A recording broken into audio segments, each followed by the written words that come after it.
What's up, everyone? I am back from the Orlando Regional Championships, and today we're going to be discussing the list that I played, the 60 cards, and the tournament report for me. If you guys have already seen, I did not do that well. I went 6-3 at the tournament, placing 174th out of 1461 or 147 on 1471 Masters, which makes this the largest Pokemon TCG Regional Championship in the West. Not counting Japan and all that stuff, but hey guys, what's up? I'm Rahul. If you guys don't know me, well, welcome to my channel. Today we're going to be looking at the deck that I played, as well as my teammates played. Isaiah Bradner finishing second, John and Reagan finishing in the top 8, Justin Bacardi finishing top 32, and myself finishing in the top 256 to earn points. All of us walked out with something, and I was unfortunately the sacrifice that had an unlucky weekend. Now, 6-3 is not the most unlucky still, but I'll break down my matchups and show you guys what went wrong. So the list we played was a little bit greedy, but it had all the text and stuff we needed.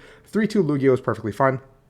We played the 4 Archeops, the 2 Luminion, to be able to utilize all our supporters very well. The Stoutland, the Zard, the Yveltal, the Raikou, I think those are staples of the deck now. I think this Pokemon core, for the most part, is staple. Some people are choosing to go up on Lugia count, some people are choosing to go down, whatever, you know? 3 Research, 3 Marnie, just to have more options against things like Lost Box, so we don't let them have a gigantic hand at certain points in the game. So this was really good for us throughout the tournament. 2 Boss, 1 Serena. There's more situations where you want to Boss over Serena, so Boss has just become very, very good in general. And now here's where, like, the counts get weird. No Irida, no Cologne, none of that funny stuff. We played 2 copies of Vacuum to deal with stuff like Gudra and Duraludon, because we want to have that Vacuum on the turn we need it, and we're not playing Irida or Skyla. So I guess you could mitigate that by playing an Irida or Skyla, but we just opted not to. And it worked out perfectly fine, because that Vacuum was really, really good in a lot of situations. And we had 2 Choice Belt as well to have that aggressive nature that the deck always craves. We had 4 Powerful, 4 Roar, 3 Capture, 2 Turbo. And the more important thing is we had the 1 Speed. Most people chose to play a Wash this weekend, but I don't really know why they chose to play a Wash, because you need to have that Wash on like exactly turn 2 or 3 before your opponent stabilize, or you have lost the game like pretty much a lot of the time. And the Wash is like that's a two-piece combo that you can't really find at any given point. Whereas the Speed just makes it so you can use Yveltal and Raikou in a game, because if you don't have a Speed and a Heat, or like a Speed and a Darkness, you cannot use either, like, both those attackers in a game. And I think both of those are very, very good in a lot of situations, and you can top off games before you even get to the Radiant Zard in a lot of games. So that was our logic. That's the list. Let's jump into the tournament report. Sorry I'm a little bit fast. I literally got home 15-20 minutes ago, and I showered and I came downstairs, so I am pretty tired. Round 1 I went up against Jeziel. They were playing Lost Box, but they were playing a lot of weird stuff like Earth and Sealstone and stuff like that. So it's kind of, game 1 was a little bit of a barn burner. I was a little bit scared because, like, my start wasn't so great, and they Earth and Sealstone me and put both my Luminions like super low. So I had then bounced my Luminions, having a little bit of an optimal weird game, like unoptimal weird game, to just kind of set up and get from there. But I realized at some point that they were down 3 Mirage Gate. So no matter what they did, they were never going to be able to take 2 more knockouts, I think. Because I counted like 2 Raihan were gone, 3 Gate were gone, 2 Zamazenta were gone. They had a third, which I didn't expect also, to be completely fair. So I was like counting all the resources, and I was like, okay, I never give up 2 pieces here. And exactly that happened, and I won game 1. But it was like a 40-minute game 1, because my opponent was completely new. It was their first tournament. So we ended up having very little time for game 2, and I ended up winning the set 1-0. Round 2 I went against David, who was playing Mew. Both games I pretty much had like a pretty insane start. Both times, and kind of just popped off on poor David. Game 2, David went double VMAX, Oricorio, and 3 Genesect in play. So I hit the first Mew. He was not able to knock out my Lugia. But he went to the other Mew, and I hit that Mew as well for free with my Lugia. He then knocked out my Lugia, taking his first 2 prizes of the game, but I already had Raikou established, like, basically, like, to just win the game with a double, like, knockout, and I had all the energy for it. Didn't even have to go into Yveltal, didn't even have to do anything. It kind of felt super easy, honestly. Just the way my opponent was drawing, plus the way I was drawing, things felt really good. Round 3 went up against Andy, who is really, really good. Andy is like an age-up senior who I think will be very strong in this upcoming year. I have a lot of high hopes for this kid. He's really, really strong. He was playing Arc Duraludon, so the matchup is very cut and dry. We know how it goes, both of us. So game 1, I set up and I win. Game 2, he sets up and he finds the exact perfect line to win, because he needs to find a Raihan on a certain turn, so he can set up the 2 Duraludons, because I had the perfect answer and I have double Vacuum. So I'm confident I can get through 2 Duraludons if they can't attack in back-to-back turns, meaning I kill Duraludon with Yveltal, and then the other Duraludon cannot attack into me yet. And Andy had the Raihan on the perfect turn, which, you know, it happens. And then game 3, I researched into basically 7 dead cards, and Andy had an insane start as well. So I researched and I passed, and then Andy pretty much like won the game from there. So, you know, just it is what it is. 1 bad research and the game ends.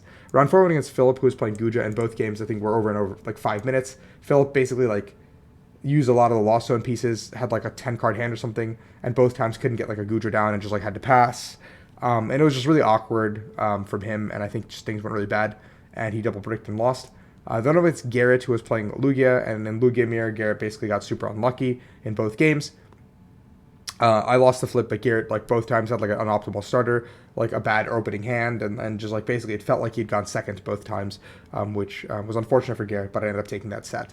And then round 6, when against Tenchi, I think they also went by tie, and they were playing, like, Vikavolt, but, like, more of a turbo-aggressive, like, Raikou build, like, with multiple Raikou Vs, and so game 1, I didn't know that was the case because they opened Vikavolt, and I was expecting to get item locked, but I didn't have a way to get another Pokemon, so I went ahead and used Luminion ahead of time to get my supporter, all that stuff, but I had basically signed my death warrant because I got to turn on Raikou off on my Lugia, and then I got another Lugia on board after researching, but they just knocked out my Luminion at that point, and they're down to 2 prizes, and even if I knock out this Raikou, they had a second Raikou ready to go on the bench, and a Vikavolt ready to go on the bench, and then those 2 attackers combined just 2-shot me, and I lose the game. So, game 2, I opened Lugia Dunsparce, and they were able to just kind of bring up my Lugia and take the knockout after drawing very, very well.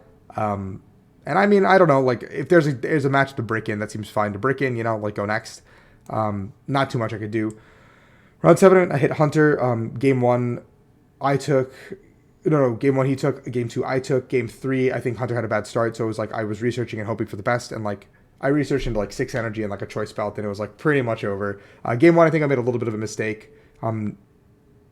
Playing around something that didn't exist, or I should have quick balled for the Raikou a little bit earlier, because Hunter's, I think, 2 bosses were gone, and I should have realized that, but I kind of played a little bit scared for some reason, and I think that might have been a little bit of a mistake, but I don't think, like, it gives me a chance to top deck, like, into the boss, or top deck into, like, I think it gave me, like, the best quote-unquote chance to win, to top deck the boss, and then win off the back of that, but I obviously did not top deck the boss, so it did not matter, but that was a little bit of a line of play that I could have recognized to do better. Anyway, I then fall 2-4-3, being eliminated from day 2 contention, but then I hit Jacob playing Lugia as well, and game 1, 2, and 3 go pretty much like exactly how they're supposed to, if you both know Lugia Mirror.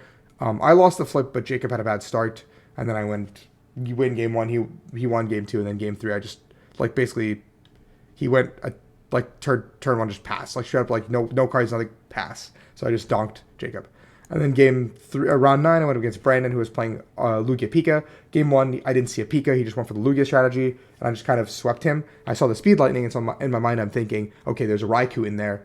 But then game 2, the Pika comes down, and I understood immediately what's going on. He went in with the Pika. I had the Vacuum for the Pika turn, so I would knock out the Pika, and I already knocked out a Lugia, I think. So I was at 1 prize, and then I was just finding a boss to end the game, which is exactly what I did. And I finished 6-3, 174th. Nothing to scoff at. Still something to write home about. Got some points. I have my 6 finishes already, so those 30 points don't go anywhere. I'm still at 460 out of 500, but I am at 330 for the stipend, which is really good for us EUIC. I know I'm being hectic. Let me know in the comments, guys. I have a ton of content I want to do this week before I leave. I leave for Australia on Friday. Thank you for watching, as always. Thank you for following my road to Japan. I'm almost there, guys. And thank you for everyone who came out this weekend and said hi. So appreciate it a ton. Love you guys. Peace out. Bye.